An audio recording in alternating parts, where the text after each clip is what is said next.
Olá, Observatório Feminino no Ar, comigo, Fernanda Rodrigues, ao meu lado, Aline Neves, bom dia. Bom dia, Fernanda, bom dia para quem está acompanhando o Observatório pelo radinho e também, claro, quem está assistindo a gente pelo YouTube. Vamos começar porque o assunto hoje é seríssimo. Após mais de uma década em silêncio, a vítima do caso de estupro coletivo que levou à prisão do ex-jogador Robinho decidiu falar com a imprensa sobre o que aconteceu em 2013. Identificada apenas como Mercedes, a mulher de origem albanesa faz seu pronunciamento no documentário O Caso Robinho, produzido pela Globoplay, que estreou na plataforma no último dia 30. Protegida por uma iluminação que reserva seu anonimato, Mercedes revelou que apagou após o crime, ocorrido numa discoteca em Milão, na Itália. O documentário mostra nas gravações, com as falas dos agressores, como a cultura do estupro faz vítimas em todo o mundo. O Brasil, por exemplo, registrou um crime de estupro a cada 6 minutos em 2023, com um total de quase 84 mil casos, um aumento de 6,5% em relação a 2022. As mulheres são a maioria das vítimas. Os dados são do 18º Anuário Brasileiro de Segurança Pública. É de chocar, né, gente? E a gente pensa que isso aqui eu tô falando de números, mas atrás desse número são pessoas, são famílias inteiras. É uma sociedade inteira vítima dessa violência. A expressão cultura do estupro não é muito utilizada no campo do direito, mas ficou conhecida após o caso de estupro coletivo de um adolescente de 16 anos no Rio de Janeiro, em 2016. A cultura do estupro descreve um contexto em que a violência sexual é tratada como algo normal, insignificante, frequentemente sustentada por atitudes que culpabilizam a vítima e protegem os agressores. Nessa cultura existe um conjunto de comportamentos e atitudes que permitem a tolerância. Por exemplo, o Robinho, ele primeiro disse que não conhecia a vítima. Depois ele disse que sexo oral não era estupro. Até que ele foi condenado pelas suas próprias falas. A polícia europeia grampeou os telefones, colocou escuta no carro dele. Então, assim, nós vamos falar mais sobre isso, mas eu não vou falar sozinha, porque eu trouxe aqui uma convidada para conversar comigo e com a Aline, que é a Daniela Tiffany. Ela é especialista em segurança pública e justiça criminal pela Fundação João Pinheiro e mestre em psicologia social pela UFMG. Bom dia, Daniela. Obrigada por estar com a gente. Bom dia, Fernanda. Bom dia, Aline. Obrigada pelo convite. Gente, eu não acompanho muito esporte, então eu acompanhei o caso do Robinho meio en passant, né? A gente até fez um programa aqui quando ele foi preso. Mas eu não tinha escutado com atenção devida as falas. E o documentário estreou no final agora de outubro e eu resolvi assistir. E tem que ter estômago. Quem quiser assistir tá no Globoplay, mas tem que ter estômago, tá? Tem que ser forte. Porque eles usam uma linguagem que eu tive que quase procurar um dicionário, porque algumas eu não me identifico.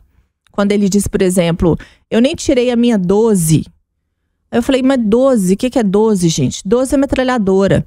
E ele se refere ao órgão sexual dele como se fosse uma metralhadora. E a metralhadora é pra quê, gente? A arma é pra quê? Pra matar, né?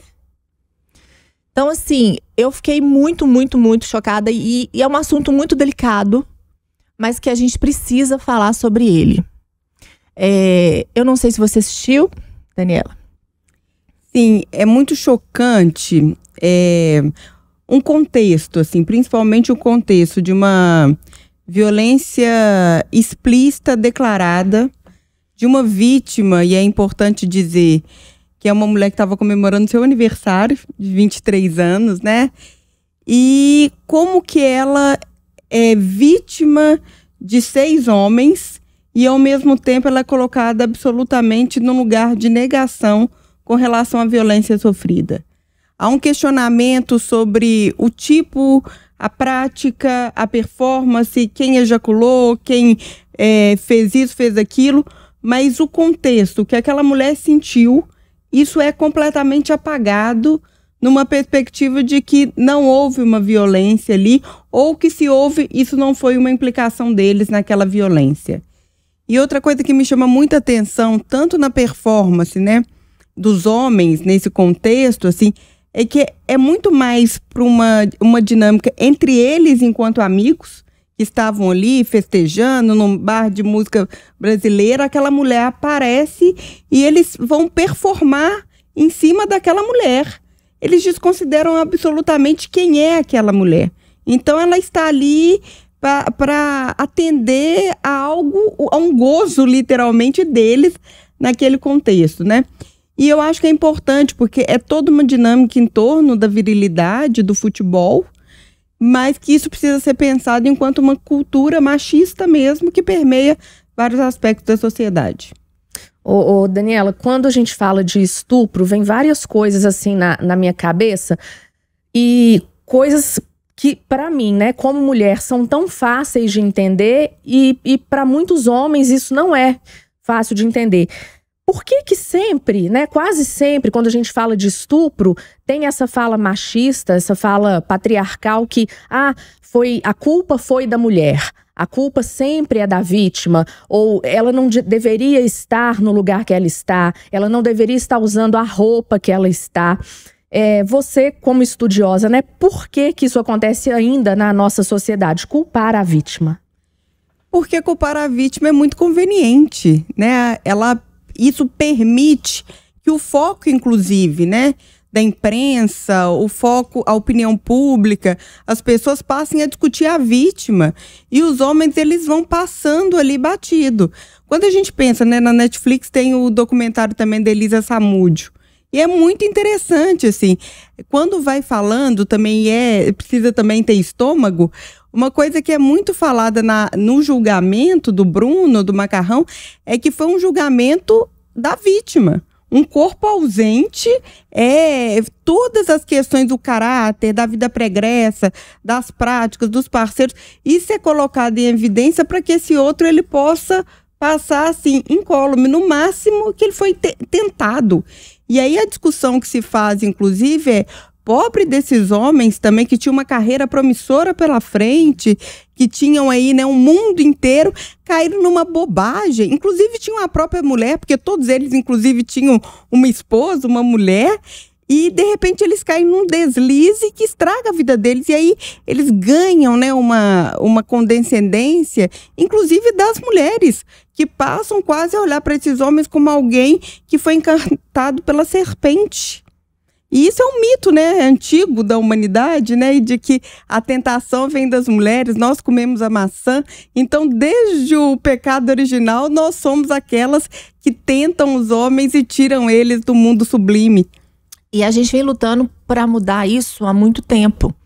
Só que existem vários empecilhos. Eu já falei aqui, por exemplo, a questão do machismo, que eu tento em mim profundamente mudar isso, mas eu ainda tenho traços machistas.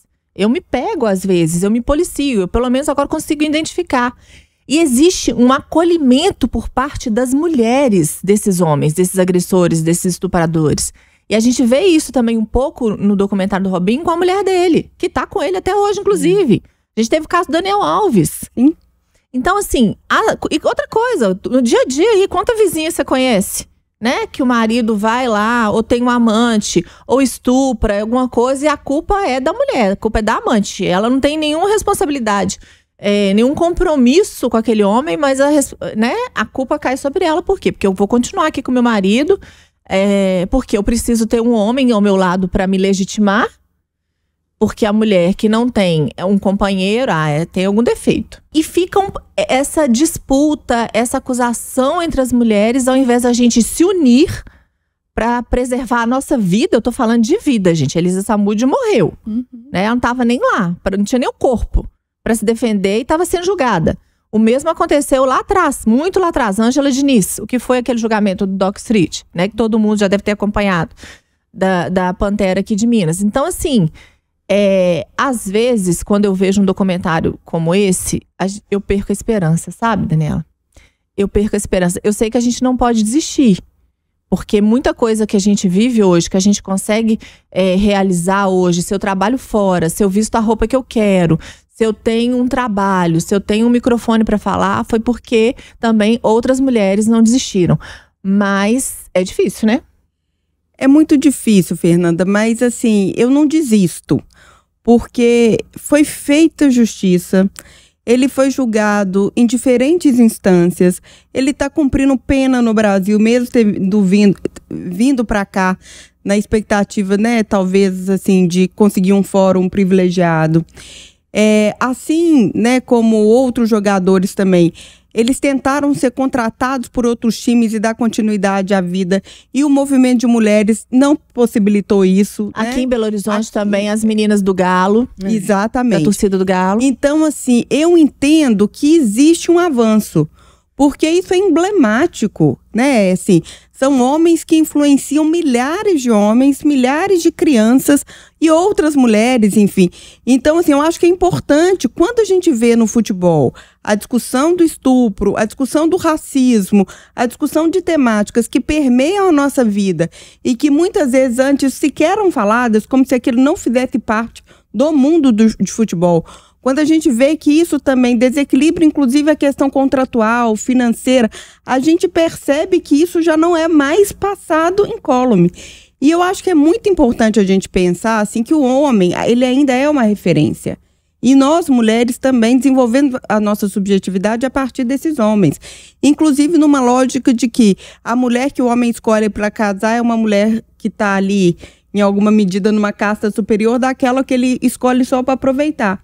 E a gente precisa avançar enquanto mulheres também, inclusive de pensar que a luta feminista, ela não é uma luta contra os homens. Isso claro, é fundamental. Não, a gente fala isso aqui, a gente só quer igualdade. Exatamente, isso é fundamental que nós, mulheres, inclusive, consigamos entender entre nós de que quando a gente faz essa luta, a gente não está querendo dificultar a vida de outras mulheres. Nem dos homens. E nem dos homens. Nós estamos querendo proteger a todas, inclusive com outras possibilidades de relação.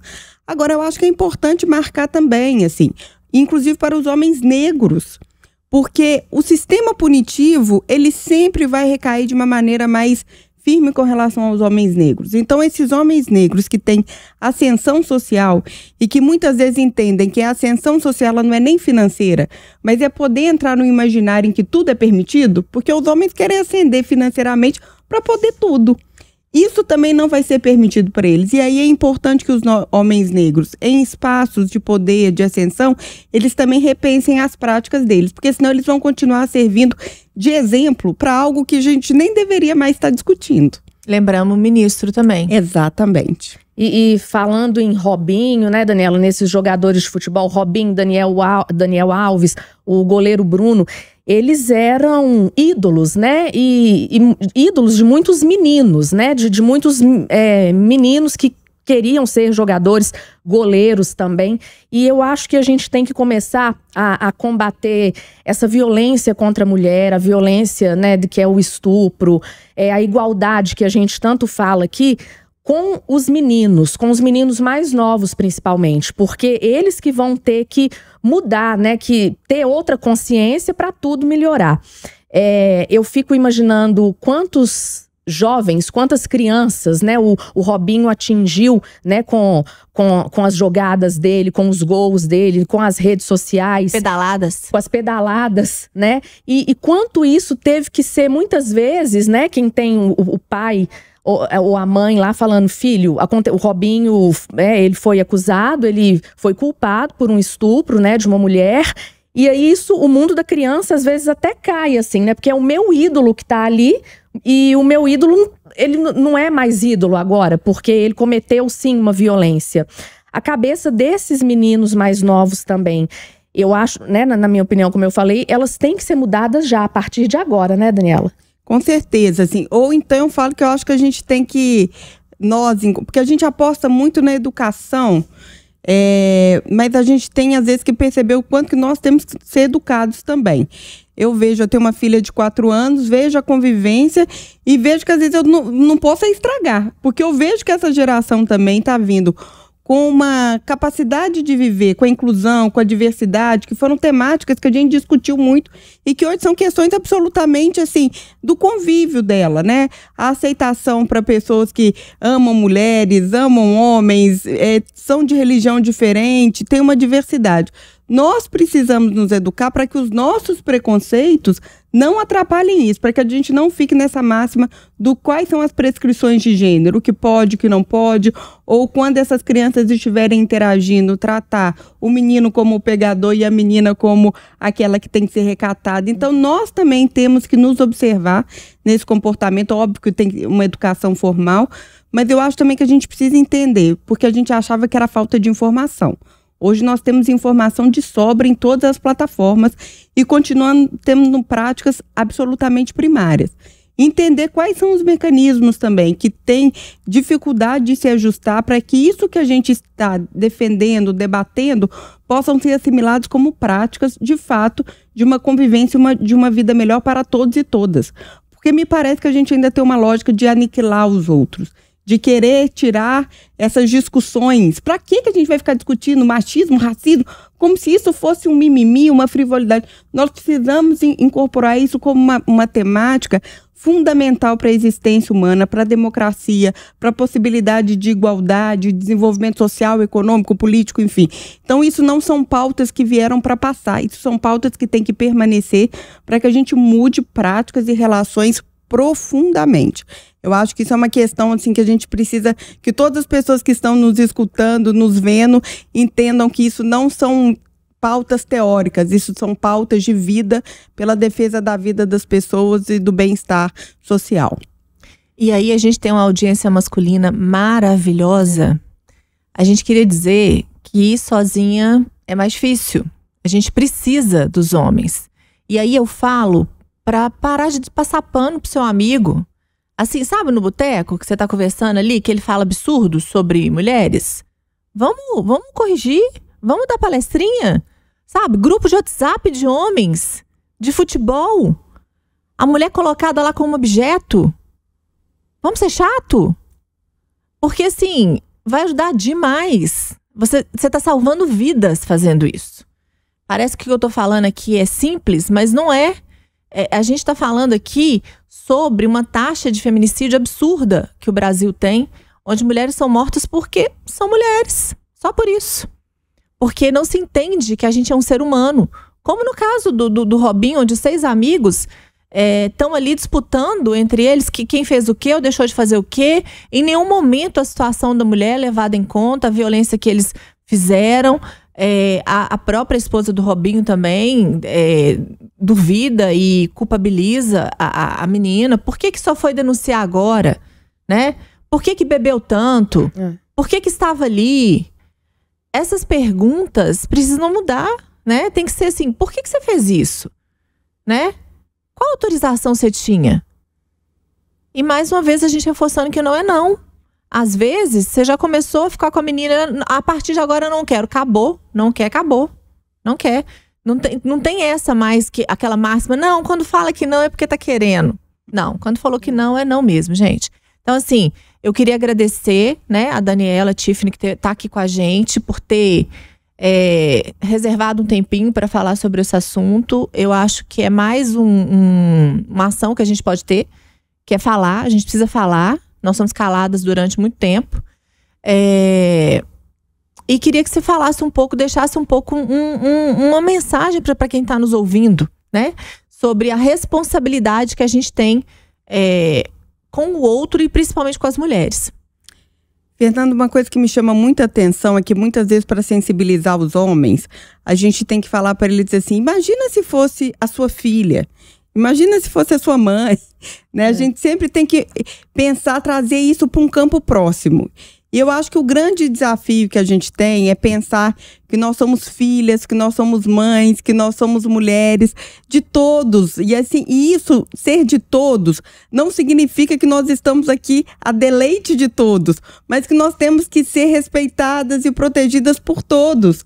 Isso é uma lógica, isso é uma base da sociedade. Então, eu acho que é muito importante que a gente entenda que essas pseudo-distinções, elas só nos separam e elas só fomentam a violência. Então, eu acho que a mensagem que eu tenho que deixar, ela não é uma mensagem romântica, ela é uma mensagem política, inclusive de demonstrar que nós, mulheres, viemos para ficar, para construir uma sociedade, para fazer umas disputas de mentes, de concepção, de ideais e de possibilidades da gente viver plenamente, não só por nós, mas pelas futuras gerações. Então, que a gente quer ter dos homens companheirismo, comprometimento, mas se eles não entenderem essa máxima, nós daremos para eles responsabilização.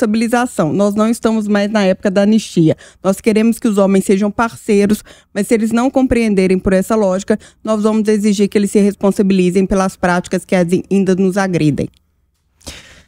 Terminando aqui o observatório hoje, espero que a gente reflita aí sobre tudo que foi dito, pelo menos tenho essa esperança, não vai morrer. E aguardo vocês novamente aqui semana que vem. Obrigada, Daniela. Eu que agradeço. Tem um Instagram onde alguém quiser te encontrar, saber mais sobre as suas ideias, sobre o seu trabalho. @Daniela Tiffany. Eu estou lá. Só letra o Tiffany pra gente. TI2FZANY. A gente vai colocar também no post, né, Aline? Isso, no Instagram do Observatório vai estar lá o @ da Daniela. Daniela, obrigada, viu, pela presença. Eu que agradeço. Aproveita e segue a gente também no @Observatório Feminino, tá? A gente espera vocês lá também. Um abraço, até domingo que vem. Até domingo.